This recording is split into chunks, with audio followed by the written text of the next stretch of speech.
All right, let's make this mono track sound stereo.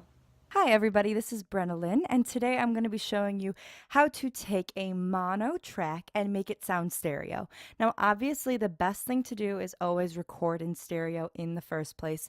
However, sometimes you have to record in mono or it's easier to record in mono. For example, if you only have one good microphone like I do, then you might record in mono and then you can do some trickety tricks and magic and make it sound like you recorded it in stereo in the first place. So let me show you what you're going to do. I'm going to be using this guitar track, and this is what it sounds like in mono right now. 'Cause I lose track and I drop things, never been on time for anything, but you said, and solo.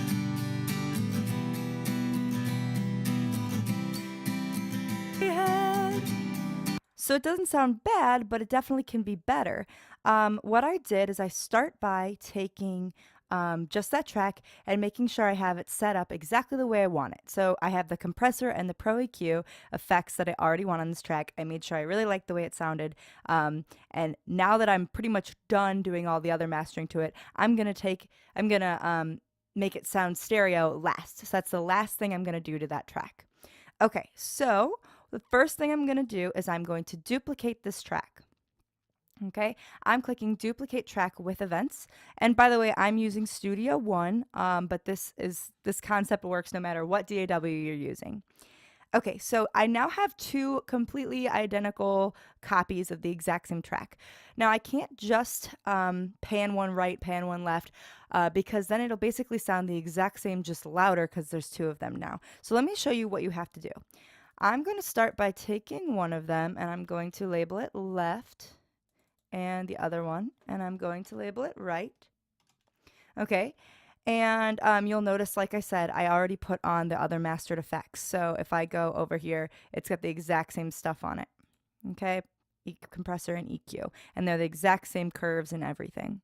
Okay, so I have them both labeled. Now I'm going to come down here. I would click mix to pop this up and slide all the way over. And I've got my guitar left right here. I'm going to pan that hard left. Guitar right. I'm going to pan that hard right. Okay, now like I said, all that's going to happen right now is it's going to be louder because it's the exact same image coming through. When you have them in the center, basically the sound comes through both headphones or both speakers. Well, now we have one coming through one speaker, one coming through the other, so effectively both speakers. So what we need to do is make these slightly different from each other. I want to create a delay between these tracks. I want them both to strike our ears at different times, just like if you were sitting in the room with someone playing guitar. What I want to do is put a delay of about 16, we'll say 14 to 18 seconds, or I'm sorry, milliseconds. And what that does is it creates a super slight delay so that they strike your ears at different times, but you don't notice them. You don't think that one is an echo of the other. Okay, you've got a couple options here. You can take one of the tracks and put them negative 14 milliseconds, and that'll create that 14-second or millisecond delay. What I like to do is I like to take one and move it forward and one and move it backward. So what I'm going to do is I'm going to create one at 7, so plus 7 milliseconds, and one at negative 7. Okay, and now what's going to happen is they have effectively 14 milliseconds between them, and there's now this delay. Okay, so I have effectively made it so that these seem like they're coming in different times and it will sound stereo, but I also have double the signal that I originally had, so I might want to turn these down a little bit. So otherwise it's just going to be really loud and overpowering.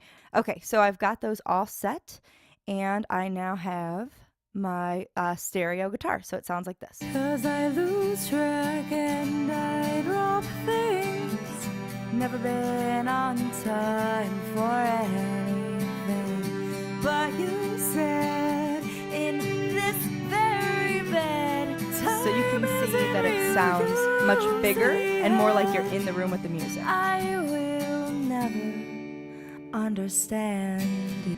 Here's it soloed. And the whole goal is to make it sound like you're in the room with the music. It sounds like there's an acoustic guitar. It sounds more real. It sounds fatter. It sounds wider. And it sounds better. It sounds more magical. What you can also do is put some reverb on these tracks, and again, it'll make it sound more like you're in a room rather than just having a too pristine guitar track coming into your ears. So that's another thing you can do if you want it to sound even bigger. But that's basically it. If you like the song I've been working on, you can go ahead and listen to it just about anywhere. Get it on iTunes, Spotify, Apple Music. It's called Understand You. Find it just by searching Brenna Lynn, and I will pop up with all of my music on my recently released EP Arrows. Make sure that you comment, like, and subscribe and all the funsies. And if you have any requests for another audio tips video you want, please put it in the comments. I'm trying to do a video each week for the month of May, and I'm 3 videos in, so I've got one more to do. And then I will hopefully keep up a similar rate of video production. So please tell me what you want so that I can make exactly what you guys need. All right, thanks so much for watching. I'll catch you next time. Bye.